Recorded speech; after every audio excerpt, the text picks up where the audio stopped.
Darwin. Dans ce screencast consacré à PowerPoint 2010, nous allons voir comment insérer des liens hypertextes. Ces liens hypertextes peuvent rediriger vers un site, une adresse mail, un document ou une diapositive. Pour cela, il existe deux méthodes. La première consiste à sélectionner son texte et à utiliser le clic droit dessus. Une fois ceci fait, nous pouvons cliquer sur lien hypertexte ici. Nous avons ensuite la fenêtre de configuration du lien hypertexte qui s'affiche. Donc nous pouvons soit avec le premier cadre ici, configurer ce lien hypertexte pour qu'il redirige vers un fichier ou une page web, ici vers un document, ici nous pouvons directement créer un document lorsque nous cliquons sur ce lien hypertexte, ici nous pouvons programmer l'envoi d'un message lorsque nous cliquons sur ce lien hypertexte. Par exemple, nous allons faire en sorte qu'il redirige vers une autre diapositive lorsque nous cliquons dessus. Par exemple, la diapositive 15. Une fois ceci fait, nous faisons OK. Maintenant que ceci est fait, nous allons tester ce lien hypertexte. Pour cela, c'est très simple. Nous allons lancer notre diapo.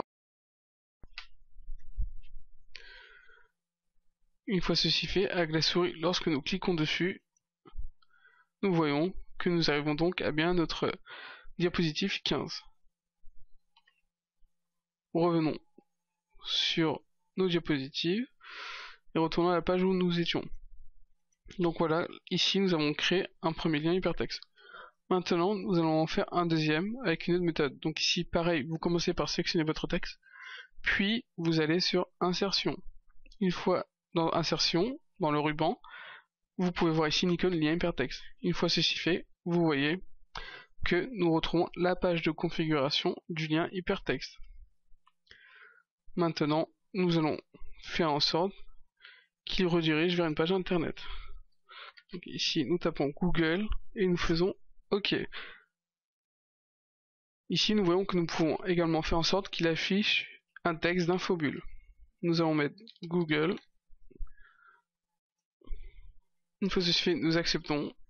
Maintenant, nous allons donc lancer notre diapositive là où on en était. Nous allons maintenant tester ce lien hypertexte en lançant notre diapositive. Donc avec notre souris, nous voyons bien que dans l'infobulle, nous avons écrit Google. Et lorsque nous cliquons sur ce lien, nous avons bien Google qui s'ouvre dans notre navigateur internet.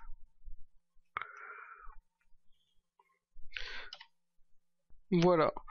Donc vous pouvez également faire la même chose sur une image. Cela ne change strictement rien. Un clic droit et vous voyez ici lien hypertexte. Ou vous pouvez aller directement dans Insertion et vous voyez qu'il y a lien hypertexte pareil. Voilà, nous arrivons à la fin de ce screencast consacré à PowerPoint 2010 sur les liens hypertextes. Vous avez donc appris comment insérer un lien hypertexte sur du texte ou sur une image et configurer ce lien hypertexte pour qu'il redirige vers un site, mail, document ou diapositive et également afficher dans l'infobulle un message de description.